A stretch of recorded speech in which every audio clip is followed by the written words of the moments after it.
Ladies and gentlemen, it's Halloween. It's spooky season. Welcome to Summit Neuroflow, where we help you sharpen your tools for the upward journey. We're getting spooky today, ladies and gentlemen. We're going to be talking about something a little bit absurd. We're going to be diving into Albert Camus' absurdist philosophy. Okay, so here's what's spooky about this.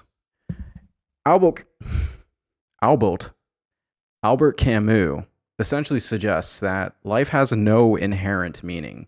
Kind of spooky. You wake up in the morning and you think about your life, and it's like, wait, what am I doing? What am I doing?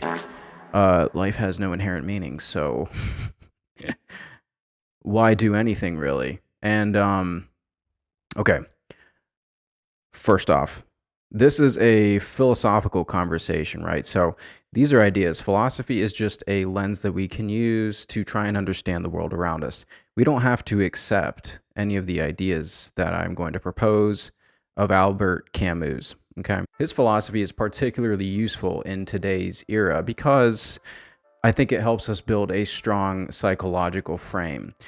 Basically, when he suggests that the world has no inherent meaning, it's indifferent to us, that means that you can choose to do whatever you want with the reality around you, and you can forge your own path to create something that feels meaningful, to create joy, to create a sense of accomplishment within your own life.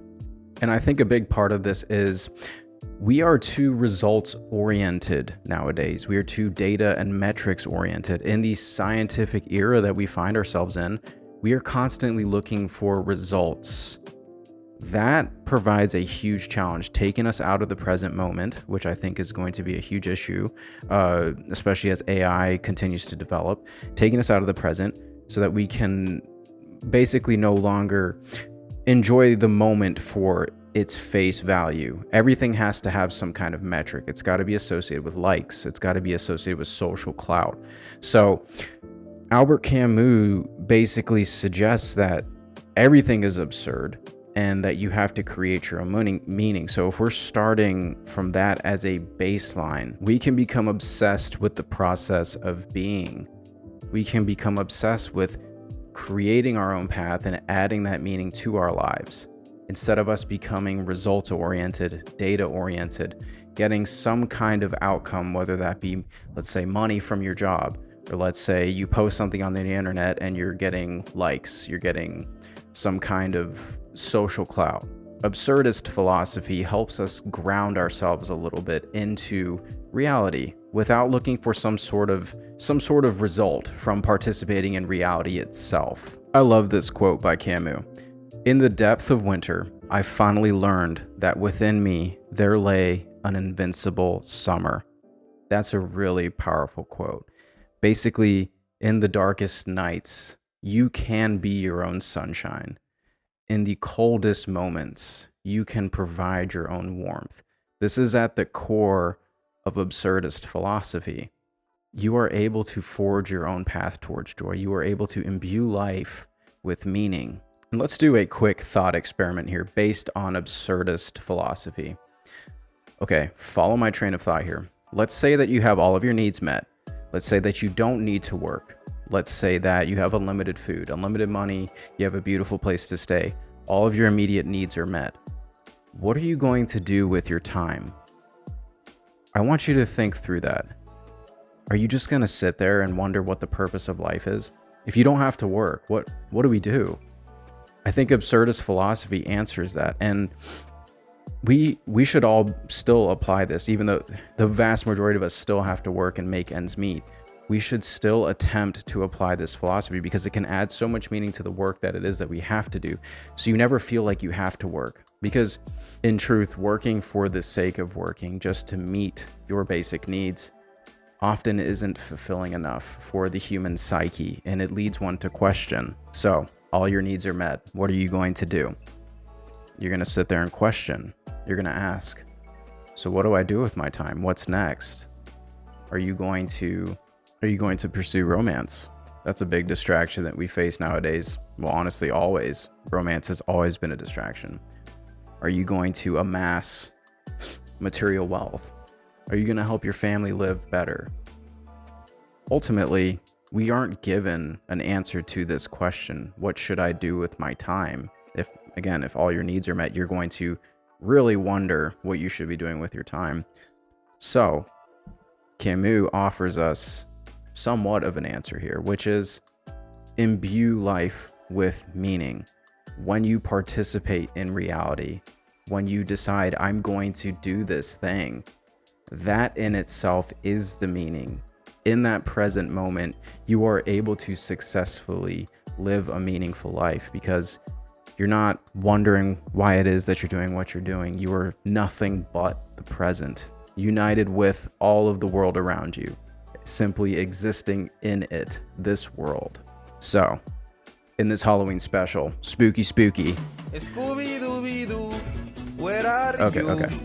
So, spooky. The Myth of Sisyphus was something that Albert Camus wrote, and this is a really interesting story. Basically, Sisyphus was condemned to roll a boulder up a hill for the rest of his... It was a punishment given to him by the gods for the rest of his existence. And so, imagine, that's a pretty spooky reality that you would have to live, consistently pushing a boulder up a hill. But Camus asks us, and this is the quote, imagine Sisyphus happy, pushing this boulder up a hill. It sounds meaningless, but it's almost a parallel to the existence that we're living, which is, why do anything really? But in the task itself is the meaning. The pushing of the boulder, the participation in reality itself. Imagine Sisyphus happy every single time pushing that boulder up the hill, getting better and better at it as he goes. He'll never actually complete that task. But if he makes the task of rolling the boulder up the hill his everything, his meaning, then there's nothing that can be taken away from him. His reality is as it is. Reality is for him. So let's parallel that to our lives. If all of our needs were met, everything you need, you have unlimited food, water, all your needs are met. Simply participate in life. Breathe air. Look at the world around you. It is beautiful. This reality is beautiful. And if you look at life as such and you forge your own meaning, because again, life is indifferent to us. If you place that as your focus and you bring that energy into the world around you, then that's how life will reflect back to you.